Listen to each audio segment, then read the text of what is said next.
গামোচাক অপমান ৰাহুলৰ নমস্কাৰ স্বাগত মিত্ৰ পাত্ৰলৈ ষ্টুডিঅ'ত মই প্ৰাঞ্জল অসমৰ স্বাভিমান স্বৰূপ গামোচাক অপমান কংগ্ৰেছ নেতা ৰাহুল গান্ধীৰ আন্তঃৰাষ্ট্ৰীয় অতিথি হিচাপে থকা অনুষ্ঠানত অসমৰ গামোচা পিন্ধিবলৈ অস্বীকাৰ কৰিলে ৰাহুল গান্ধীয়ে উত্তৰ পূবৰ কলা সংস্কৃতিক থিম হিচাপে লৈ প্ৰস্তুত কৰা হৈছিল এই গামোচাখন ৰাষ্ট্ৰপতি ভৱনৰ অভ্যৰ্থনা অনুষ্ঠানত যচা হৈছিল এই গামোচা গণৰাজ্য দিৱসৰ দিনা ইউৰোপীয়ান অতিথিসকলৰ বাবে আয়োজন কৰা হৈছিল এই আন্তঃৰাষ্ট্ৰীয় অনুষ্ঠানত ৰাষ্ট্ৰপতি প্ৰধানমন্ত্ৰীৰ পৰা আৰম্ভ কৰি সকলো বিদেশী বিশিষ্ট ব্যক্তিয়ে পৰিধান কৰিছিল এই গামোচা অনুষ্ঠানত অংশ লোৱা কংগ্ৰেছৰ ৰাষ্ট্ৰীয় অধ্যক্ষ খুদ মল্লিকাৰ্জুন খৰ্গেও পৰিধান কৰিছিল এই গামোচা অনুষ্ঠানত উপস্থিত থকা সাংবাদিকসকলেও পৰিধান কৰিছিল এই গামোচা অনুষ্ঠানটোত বাজি আছিল অসমীয়া বিয়া নামৰ সুৰ গামোচাখনত বৈ উলিওৱা হৈছিল গড়ৰ প্ৰতীকৰ লগতে উত্তৰ পূবৰ কলা কৃষ্টিসমূহ ৰাষ্ট্ৰপতি প্ৰধানমন্ত্ৰীকে ধৰি ইউৰোপীয়ান অতিথিসকল উপস্থিত থকাৰ সময়তে আনকি অনুষ্ঠানটো এৰি আঁতৰি গৈছিল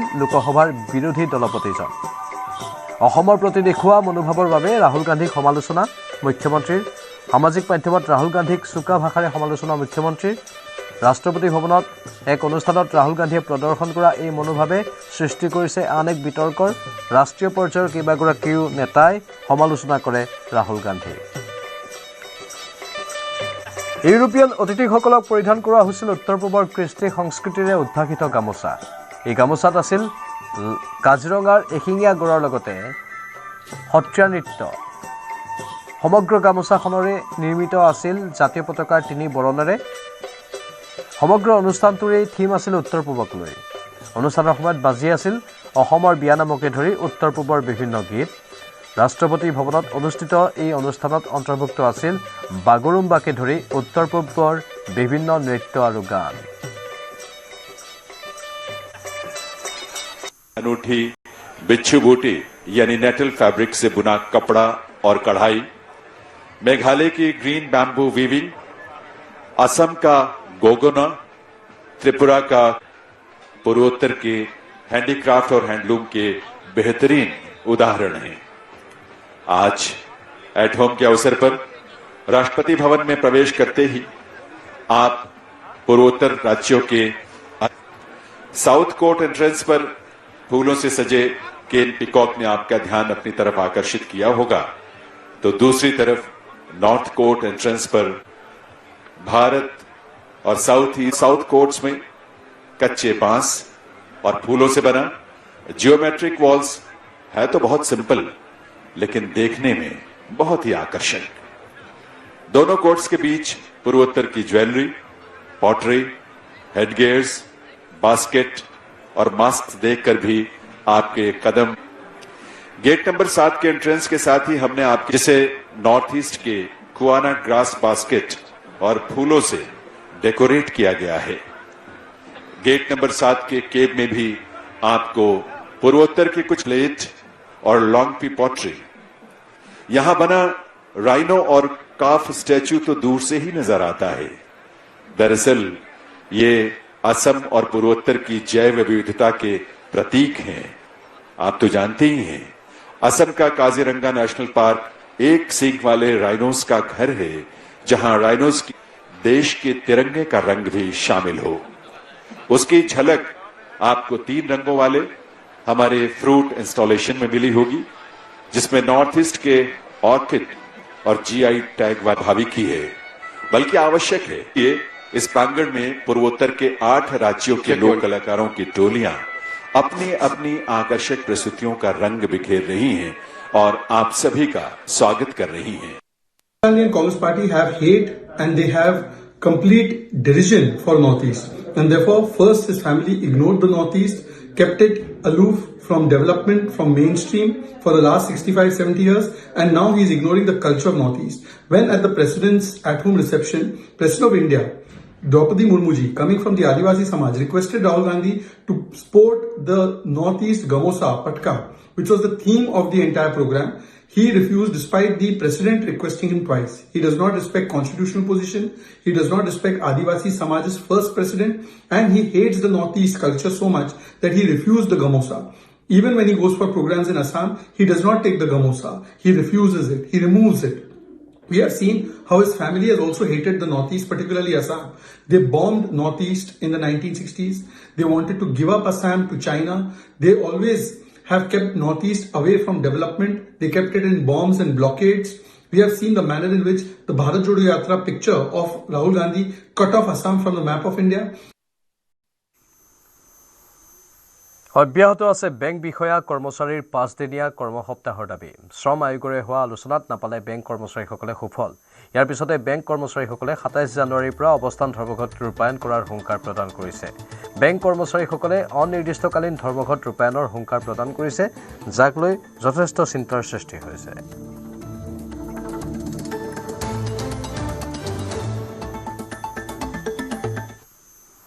মিয়া সন্দৰ্ভত তাৎপৰ্যপূৰ্ণ মন্তব্য অসম সাহিত্য সভাৰ উপসভাপতিৰ মিয়া এটা ৰাজনৈতিক ভাষাহে এইবোৰ সকলো মানুহৰ মনৰ ভাষা নহয় অসম সাহিত্য সভাত জাতি ধৰ্মৰ ভেদাভেদ নাই মানুহক সদায় মানুহ হিচাপে চাব লাগিব গৰৈমাৰীত অসম সাহিত্য সভাৰ উপসভাপতি পদুম ৰাজখোৱাৰ এই মন্তব্য সমাজনীতিয়ে কৈ আহিছে বা আমি যি দেখি আহিছোঁ যে আমি সমাজত সকলোৱে ঐক্যবদ্ধভাৱে থাকিব লাগে সমাজৰ শান্তি শৃংখলা যাতে ব্যাহত নহয় তাৰ কাৰণে আমি সম্প্ৰীতিৰ বান্ধোনেৰে বান্ধ খাই থাকিব লাগে আৰু যিবোৰ কথাৰ কথা কোৱা হৈছে যে মিয়া বা এনে ধৰণৰ যিবোৰ অভিধাৰ কথা কোৱা হৈছে এইবোৰ কিন্তু সকলো মানুহৰ মনৰ ভাষা নহয় মোৰ নিজৰ মনৰ ভাষা নহয় বৰং মই সকলোকে মানুহ হিচাপে মই সন্মান কৰিবলৈ শিকিছোঁ মানুহ হিচাপে শ্ৰদ্ধা কৰিবলৈ শিকিছোঁ আৰু আমাৰ ধৰ্মসমূহে এটা কথা সদায় শিকাই আহিছে আমি এটা ধৰ্মই আন এটা ধৰ্মৰ মানুহক সদায় শ্ৰদ্ধা কৰিব লাগে মই মোৰ আইক ভাল পাওঁ বুলিলে আনৰ আইক ঘৃণা কৰাটো নুবুজায় এই কথা ভূপেন দাইও গাই থৈ গৈছে গতিকে আমি মানুহক মানুহ হিচাপে আমি সদায় চাব লাগিব মানুহে মানুহক মানুহ হিচাপে সন্মান কৰিবলৈ আমি শিকিব লাগিব আৰু তেতিয়াহে সমাজৰ শান্তি শৃংখলা অটুট থাকিব আৰু মই এই কথাটো সেইকাৰণেই ক'ব খোজো যে এনে ধৰণৰ কথা বতৰাবিলাকে আমাক সকলোকে কিন্তু আমাৰ মনবোৰ বেয়া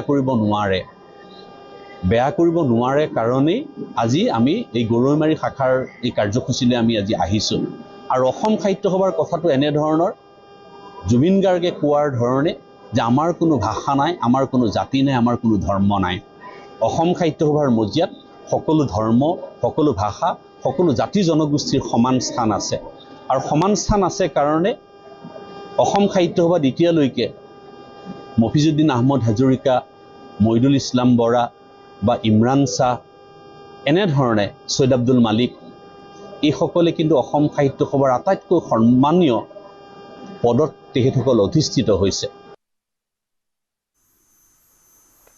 লুৰিণজ্যোতি গগৈক সমালোচনা মুখ্যমন্ত্ৰীৰ আঞ্চলিকতাবাদৰ নামত কম্প্ৰমাইজ কৰে লুৰিণজ্যোতিয়ে মিয়াৰ লগত কম্প্ৰমাইজ কৰা আঞ্চলিকতাবাদী নেতা লুৰিণ বৰপেটাত মিয়াৰ ঘৰ উচ্ছেদ কৰিলে উজনিত কান্দে লুৰিণে 860জন শ্বহীদে মিয়াক ৰক্ষাৰ কাৰণে আন্দোলন কৰা নাছিল মিয়াৰ আগে পিছে ঘূৰাই তেওঁলোকৰ ৰাজনীতি বুলি মুখ্যমন্ত্ৰীয়ে উল্লেখ কৰে এতিয়া লুৰিণজ্যোতি গগৈৰ দৰে যি আঞ্চলিকতাবাদ আছে তেওঁলোক হল মিয়াৰ লগত কম্প্ৰমাইজ কৰা আঞ্চলিকতাবাদ বৰপেটাত মিয়াৰ এভিকশ্যন হলে ইয়াত তেওঁলোকে কান্দে গতিকে আচল আঞ্চলিকতাবাদ কি যে যি কাৰণে 856 জন 860 জন শ্বহীদে মৃত্যুবৰণ কৰিছিল তাক মনত ৰাখা আৰু 860 জন শ্বহীদে মিয়াক ৰক্ষা কৰিবৰ কাৰণেতো মৃত্যুবৰণ কৰা নাছিল গতিকে আচল আঞ্চলিকতাবাদ বিজেপিৰ মঞ্চতে হ'ব পাৰে আন পাৰ্টিৰ মঞ্চত এতিয়া আঞ্চলিকতাবাদ নাই মিয়াৰ আগে পিছে ঘূৰাই তেওঁলোকৰ ৰাজনীতি মন্দিয়াক নামনি অসমৰ ৰাজধানী বনোৱাৰ টাৰ্গেট বিধায়ক চেয়াৰমান আলীৰ এই পণ প্ৰচাৰ সভাত অংশগ্ৰহণ কৰি চেয়াৰমানৰ এই মন্তব্য নামনি অসমৰ ৰাজধানী হলে মোৰ বুকু ফুলি উঠিব বুলি সদৰি কৰে তেওঁ আমার সমষ্টির হেডকোয়ার্টার না এই যে যদি নামনি অসমের হেডকোয়ার্টার হয় আমার গৌরবে বুক খুলে দেব তার সাথে মন্দিয়াকে ঘৃণা করাও না মন্দিয়াও ডেভেলপ করুন জয়িনাও ডেভেলপ করুন আরো কি কি আছে সব ডেভেলপ করুন আমার সিটিও বইতে 1 নম্বর ক্যাপিটাল এটা খালি মন্দির ক্যাপিটাল না এটা লোয়ার আসামের ক্যাপিটাল করবার নিকে আমার ইনশাআল্লাহ ইচ্ছা আছে 1 নম্বর প্রশ্নের উত্তর ঠিক আছে ভাইজান হ্যাঁ 2 নম্বরে উনি কইছেন রাজা তুমি প্রজার প্রতি সম ব্যবহার করছাও না নাই, ন্যায় করছাও না নাই। এ রাজা যদি আরে 24 ঘন্টাও নামাজ পড়ে থাকে, যদি প্রজার প্রতি সমান ব্যবহার করে নাই, এ রাজা বেঁচতে যাবো না। থাকবো এমএলএ হইয়া সব মানুষের প্রতি সমান ব্যবহার করছাও না নাই, হয় না কথাটা? একটা সমাজের দেওয়ানি মুরব্বী যারে সভাপতি বানাইছে তার হিসাব বড় কারা হবো। সমাজের সবের প্রতি সম ব্যবহার করছাও না নাই, বুঝছেন না কথাটা? প্রতীকে ফুং ভাঙ্গ থাকুন এই ইলেকশনের আগে কোনো পদ্ধতি আমি চেষ্টা করতেছি, কোন পদ্ধতিতে এইটা কইরে করা হারো এটা আমি কোনো গ্যারান্টি দিতে পারব না। তবে ইনশাল্লাহ ব্যক্তি নদী সম্পূর্ণ কন্ট্রোল করুন, বিদায় হওয়ার পরে ইনশাল্লাহ ইতিমধ্যে 100 কোটি টাকা স্যাংশন করে ইলেকশনের আগে মাটির পাত্তা। যদি বিজেপি সরকার পাওয়ারের থেকে যায়, আমার তো এইটাই মেইন দাবি। গৌৰৱ গগৈৰ মন্তব্যৰ প্ৰত্যুত্তৰ মুখ্যমন্ত্ৰীৰ তেওঁ মোক হিন্দুৰ চৰমপন্থী নেতা বুলি বুজাব বিচাৰে। তেওঁ কেৱল জিন্না আৰু পাকিস্তানহে চিনি পায়। তেওঁ পাকিস্তানীৰ বাবে উদাহৰণ পাকিস্তানৰে দিয়ে। তেওঁ জিন্না, পাকিস্তান, ইছলামাবাদ এইবিলাকেই বিচাৰি পায়। তেওঁ পাকিস্তানৰ পৰা দূৰৈত থাকিব লাগে, নহ'লে বিপদত পৰিব। তিনিচুকীয়াত এই মন্তব্য মুখ্যমন্ত্ৰীৰ। প্ৰথম কথাটো হ'ল তেওঁ এইটো কথা বুজাব খুজিছে যে মই এজন হিন্দুৰ ক্ষেত্ৰত এজন চৰমপন্থী নেতা, এইটোৱে বুজাব খুজিছে।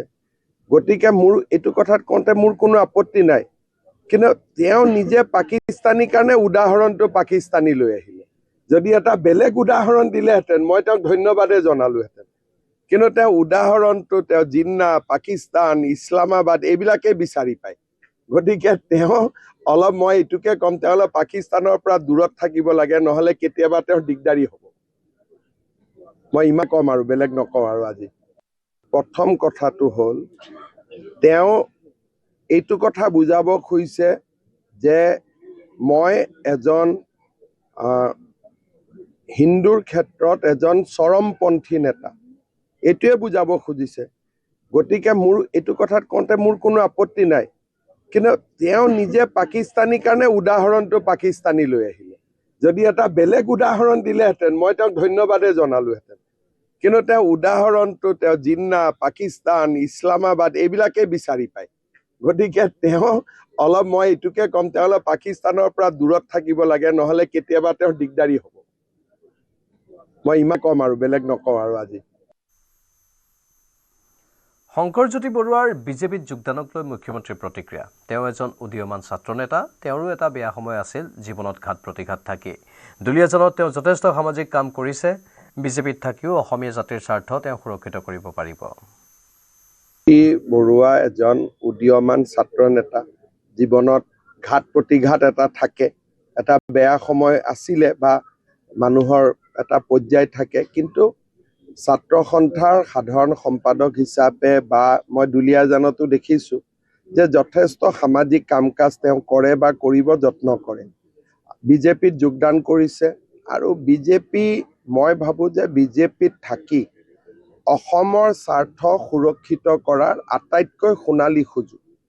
কাৰণ বিজেপিয়ে যি ধৰণে, আজি আপোনালোকে চাব, গণৰাজ্য দিৱসত মই যি ধৰণে বাংলাদেশী মুছলমানৰ কথা কৈছোঁ, মিয়াৰ কথা কৈছোঁ, আগত মোক কোনোবা মুখ্যমন্ত্ৰী এনেকুৱা কথা ক'ব পাৰিছিলে নেকি? আজি মই ডিব্ৰুগড়ত কৈছোঁ, অসমত 63 লাখ বিঘা মাটি আজি অবৈধ বাংলাদেশীৰ দখলত আছে। এই ডাটাটোৱেতো দিব মানুহে ভয় কৰিছিলে যে ভোট বেংক নষ্ট হৈ যায় বুলি, কিন্তু আজি আমি ভোট বেংককো ভয় কৰা নাই আৰু 1.5 লাখ বিঘা মাটি আমি ইতিমধ্যে উদ্ধাৰ কৰিছোঁ। এইবাৰ মিয়াক উচ্চতালে বদৰুদ্দিন আজমলে। শিক্ষা দীক্ষাৰে মিয়াক সৰ্বশক্তিমান হ'বলৈ আহ্বান আজমলৰ আৰু 20 বছৰ কঠোৰ পৰিশ্ৰম কৰিবলৈ আহ্বান আজমলৰ। 20 বছৰ পাছত বহিৰাগতই মিয়া বুলি হাঁহিব নোৱাৰিব। সন্তানক ডাক্তৰ ইঞ্জিনিয়াৰ বনাবলৈ আহ্বান আজমলৰ। 1 নম্বৰ কাম আছিল শিক্ষা, আমি পিছপৰা। আজি লিটাৰেচিত আমাৰ হায়াৰ ছেকেণ্ডাৰী যদি এডুকেশ্যন যায় 14% নাই, যি কমৰ 40% লিটাৰেচি ৰেট নাই, এই কমে কি দেশক আগবঢ়াই লৈ যাব? কি ইণ্ডাষ্ট্ৰিয়েল ডেভেলপমেণ্ট হ'ব, এডুকেশ্যন ডেভেলপমেণ্ট হ'ব?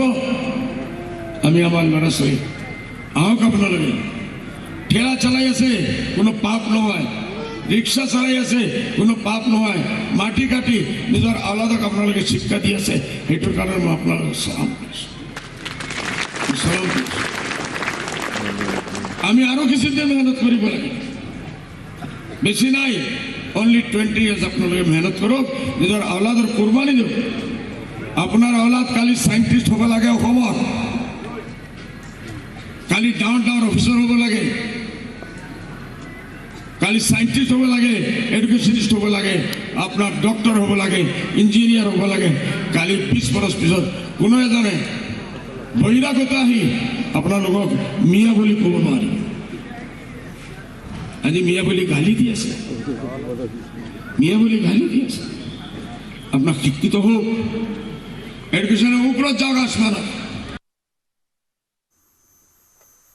মঙলদৈত 16টাকৈ মন্দিৰ ভঙা ঘটনাৰ চাঞ্চল্য মাৰ নাযাওঁতেই গোসাইগাঁৱৰ ঘোনাপাৰাত অনুৰূপ ঘটনা ঘোনাপাৰা গাঁৱৰ 2টাকৈ কালী মন্দিৰ ক্ষতি সাধন কৰিলে দুৰ্বৃত্তই মন্দিৰৰ মূৰ্তি ভাঙি লণ্ডভণ্ড কৰাত ক্ষুব্ধ গাঁওবাসী মঙলদৈৰ পাছত গোসাইগাঁৱত একে নিশাই 2টা মন্দিৰৰ ক্ষতি সাধন ভাঙি লণ্ডভণ্ড 2টাকৈ কালী মন্দিৰ ভাওৰাগুৰি আৰক্ষী চকীৰ ঘোনাপাৰাত সংঘটিত হৈছে এই ঘটনা নিশা দুৰ্বৃত্তই মন্দিৰৰ মূৰ্তি ভাঙি লণ্ডভণ্ড কৰাত ক্ষুব্ধ হৈ পৰিছে গাঁৱৰ লোকসকল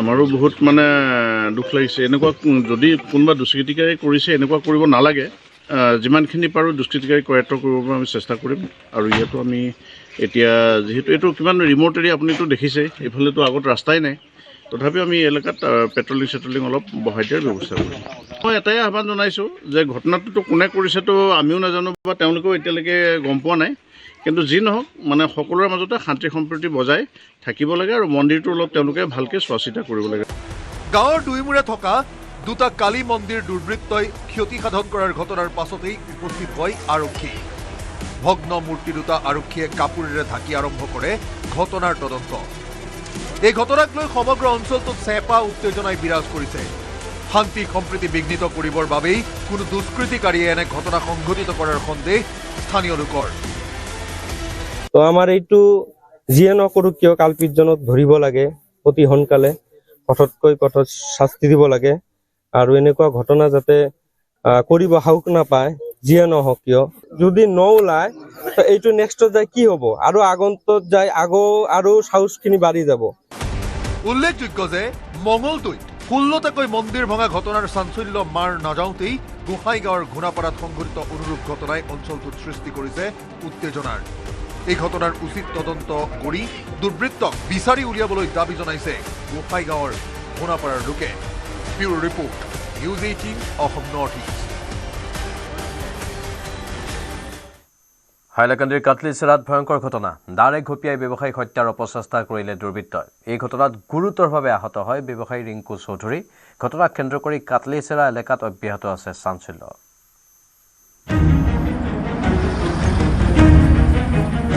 ব্যৱসায়িক হত্যাৰ চেষ্টা দুৰ্বৃত্তৰ দাৰে ঘপিয়াই আক্ৰমণ ব্যৱসায়িক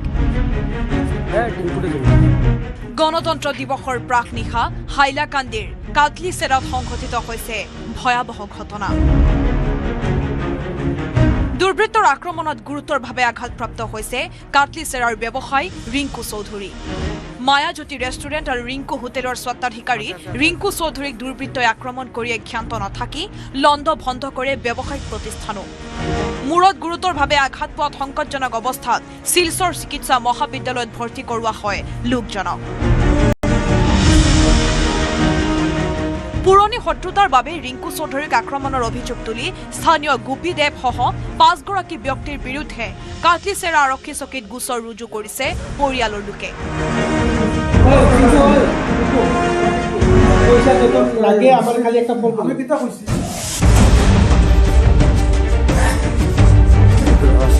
ঘটনাক কেন্দ্ৰ কৰি কাটলিচেৰাত চাঞ্চল্যই বিৰাজ কৰিছে যদিও আৰক্ষীয়ে আটক কৰিব পৰা নাই এজনো অভিযুক্ত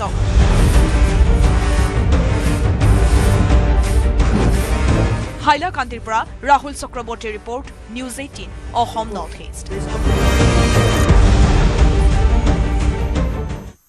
অপাৰেশ্যন সিন্দুৰক কেন্দ্ৰ কৰি কটু মন্তব্য কৰিছিল ধিঙৰ বহুবল্কী বিধায়ক আমিনুলে।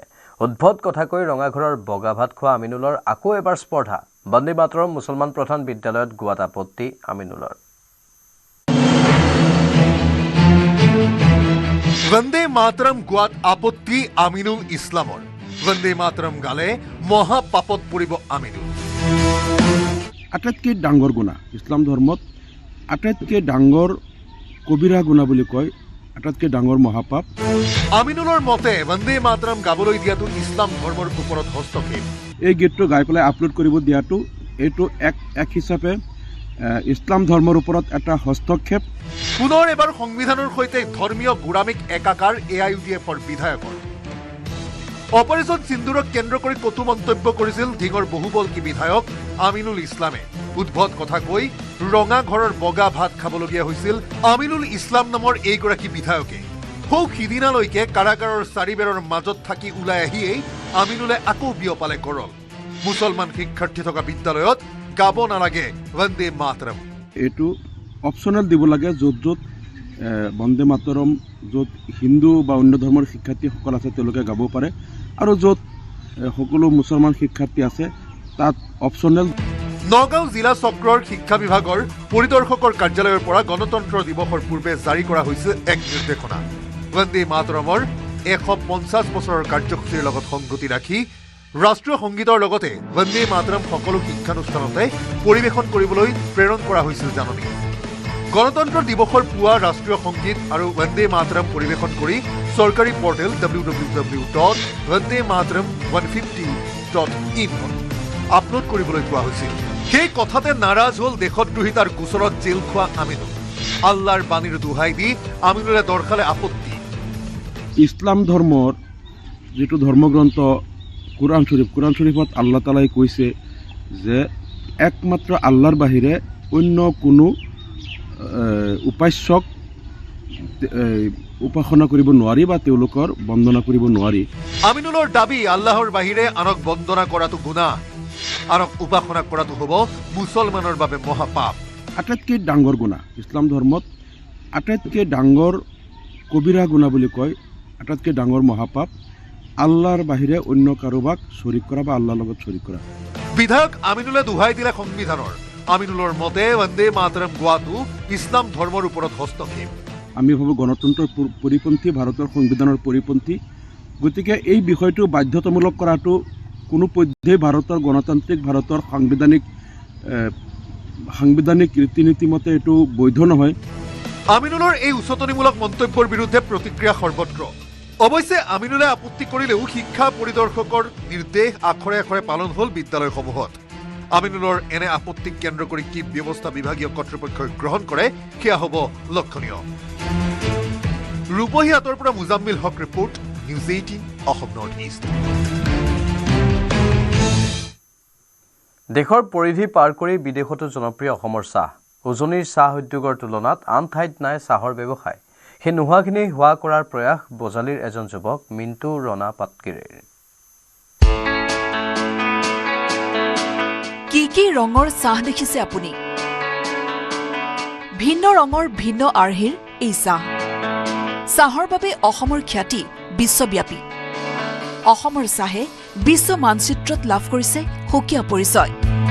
দেশৰ পৰিধি পাৰ কৰি বিদেশতো জনপ্ৰিয় অসমৰ চাহ। উজনিলৈ পোনাই গলেই সেউজীয়া চাহ বাগানে সৃষ্টি কৰে অনিত্য সুন্দৰ পৰিৱেশৰ। উজনিৰ চাহক লৈ স্বাৱলম্বী একাংশ ক্ষুদ্ৰ ব্যৱসায়ী। কিন্তু উজনিৰ উদ্যোগৰ তুলনাত নামনি অসমত নাই চাহৰ ব্যৱসায়। সেই নোহোৱাখিনি হোৱা কৰাৰ প্ৰয়াস বজালিৰ এজন যুৱক মিণ্টু ৰণা পাটগিৰিৰ। জৈৱিক চাহক বিশ্বমুখী কৰি স্বাৱলম্বিতাৰ বাট কাটিছে মিণ্টু ৰণা পাটগিৰিয়ে। আৰম্ভ কৰিলে আস্ক বাস্কেট নামৰ সংস্থা। সংস্থাটোত জড়িত হৈ আছে ডিব্ৰুগড়, তিনিচুকীয়াৰ যুৱক। একাংশ যুৱকৰ কৰ্ম সংস্থাপনৰ বাটো মুকলি হৈছে এই কাৰ্যৰ যোগেদি। বিভিন্ন মেলা প্ৰদৰ্শনীত জৈৱিক চাহৰ প্ৰদৰ্শন কৰি আহিছে বজালিৰ মিণ্টুৱে। আচল এটিকলি ৰুটিপাতৰ চাহপাত হৈছে এইটো চাহপাত, যিটো প্ৰকৃত চাহপাত বুলি আমি কওঁ। চাহপাত হোৱাইটটিটো কেনেকৈ বনাওঁ? যেতিয়া বছৰত এদিন বুদ্ধ পূৰ্ণিমা আহিব, বুদ্ধ পূৰ্ণিমা ৰাতি চন্দ্ৰৰ পোহৰ যেতিয়া পৰিব পৃথিৱীত সেই সময়ত আমি তাক কলিটো ছিঙো সেই কলিটো আনি 1 ঘণ্টাৰ ভিতৰত তাক প্ৰচেছ কৰা হয় সেই 1 ঘণ্টাৰ ভিতৰত প্ৰচেছ কৰাৰ পিছত যিটো চাহ সৃষ্টি হ'ব সেইটোৰ সোৱাদ সেইটোৰ গুণ অলপ বেলেগ হয় তাৰ উপকাৰিতাটো অলপ বেলেগ থাকে আৰু এই চাহপাতবিলাক কি হৈছে এইটো 1 বিঘা মানত মাত্ৰ 300-400 গ্ৰাম মান হে ওলায় তাৰ কাৰণে হে এক্সপেন্সিভ এনে এক্সপেন্সিভ নহয় white T, green tea, pink T, blue T, Orthodox T আদি কেইবাটাও জৈৱিক চাহৰ ব্ৰেণ্ড তৈয়াৰ কৰি বহিৰাষ্ট্ৰলৈও ৰপ্তানি হৈছে অসমৰ চাহ ভিন্ন স্বাদৰ ভিন্ন ৰঙৰ এই চাহে আকৰ্ষণ কৰিছে বিভিন্নজনক bureau' report news 18 Assam North East বিধানসভা নিৰ্বাচন